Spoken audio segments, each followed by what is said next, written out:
So you were right there. Something was about to happen, building, and then your brain said, nope, and you left your own body.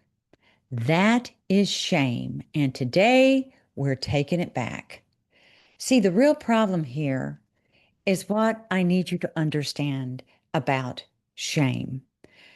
It's not a thought, it's not a feeling in the soft butterfly in your chest sense. Shame is a biological event. Your body treats it as a threat. Full stop. So, researcher, our good friend Brene Brown, has spent 20 years, 2 decades, documenting how shame activates the same neurological threat response as physical danger.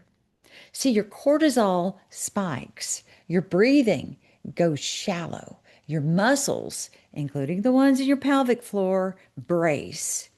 And researcher Emily Nagoski, in her landmark work on women's desire, identified what she calls the sexual brake system. Now, we've talked about that a lot on the show, but I think it's important to keep bringing it up. See, this landmark work that Emily did on women's desire identified that sexual brake system, and that is the neural mechanism that shuts arousal down the moment any signal of threat enters your awareness. So, shame is the most powerful brake there is, and it does not slow you down. Girl, it completely cuts the power. And I think this part might make you a little angry, make you feel a little something. And I want you to let yourself experience whatever feeling comes up because it's all okay. You were taught to be ashamed. It was not an accident. You spent decades absorbing the message that your desire was too much, that your pleasure was suspect, that wanting things for your body made you selfish or loose or embarrassing. Or, God forbid, look at what the magazines tell us we need to look like, and then look around your people at the mall or at the airport. The reality is very different from this narrative that we're sold, and shame lives in that cognitive dissonance. Those messages were delivered by culture, by religion, by silence of women who came before you who were never allowed to talk about this stuff. All of that conditioning lives in your nervous system right here, right now. Researcher Sarah Garfinkel, who has joined the show before, she's at the University of Sussex, has shown that the body's internal signals, the ones that rise during arousal, get intercepted and filtered through threat appraisal before you ever consciously register them. If your system has learned that pleasure equals danger of some sort, it reroutes the signal before you even feel it. Girl, you're not broken. You're not broken. We're not broken. We've just been brilliantly protected from something our body was told was risky. So the work now is to teach your body a different truth. So I'm going to bring in something ancient for a hot minute because sometimes the oldest maps are the most honest. And that's why I love chakra psychology. Shame lives in two places: your root center, the energy at the base of your spine that governs your right to exist, to take up space, and to belong to yourself, and the sacral center just below your navel, which governs pleasure, flow, desire, and your capacity to really feel full sensation. When shame is running, both of these centers are going to contract. You literally get smaller. You pull in the sacral energy, which the ancient texts associate with water and tides, and the body's natural rhythms become still and cold. What you need is warmth. What you need is movement. What you need is safety delivered directly to those places in your body. So I've got an assignment for you this weekend, and here it is. I call it the Sacral Sacral Thaw, and there's 3 parts. You do all 3. So part 1 is the reclamation breath, and this is for you alone, and it takes 5 minutes. You lie down somewhere soft, you place both hands on your belly, right below your navel, and you breathe in slowly through your nose for a count of 4. Hold for 1, out through your mouth for a count of 6. That extended exhale activates your rest and digest circuitry. James Gross at Stanford has documented how deliberate, slow exhalation directly down regulates cortisol and shifts your body out of that threat response. You are using your breath as a key.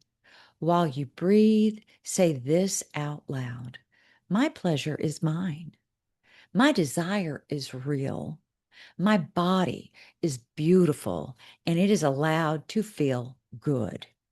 And you say it like you mean it, or say it like you are learning to mean it, because you have to believe it for it to really work. So you do that for 5 minutes. Do not negotiate with yourself on this one. You've got to make that time for yourself. Part 2 is the witness conversation, and this is for you and your beloved. And it's not necessarily foreplay, but it might be. I need you to hear that clearly, however. This is not one more thing on your to-do list. This is something simply for you. This is its own thing together. I mean, just in itself. So I need y'all to sit and face each other, clothed, or you can do it naked, however y'all feel like you want to do this. You don't have to have candles. There's not an agenda. It's very simple. One places a hand on the heart of the other. The other places their hand on top. So your partner places your hand, his or her hand here, and you put your hand on top. And you sit there for 2 minutes in complete silence, just breathing together, co-regulating together. Research by James Cone at the University of Virginia has shown that hand holding with a trusted partner measurably reduces the brain's threat response. Isn't that interesting? And this is even in anticipation of pain. You're using touch to communicate. You're safe at the cellular level. After 2 minutes, each of you completes this sentence out loud. Something I have been afraid to let you see about me in intimacy is. Finish that sentence. You don't have to fix anything. You do not have to reassure anyone. You are simply witnessing, and you let that land. That is the whole assignment. And part 3 is the warm water reset. So you draw a bath or a warm shower, alone or together. I highly encourage you to do this together, but it is your call. The warm water is a legitimate somatic intervention. Thermoceptors in the skin send directly,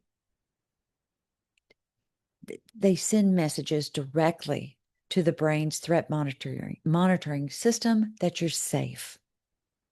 Researcher Francis McGlone's work on the C-tactile afferent nerve fibers show that warm, slow sensation on the skin directly activates the social engagement circuitry. How great is that? That is the biology of connection and calm. As you're in the water, practice what I call the pleasure inventory, and we bring curiosity and self-compassion. Judgment has no place in this. Performance has no place in this. We are just scanning. Where do you feel the water the most? Where do you hold tension?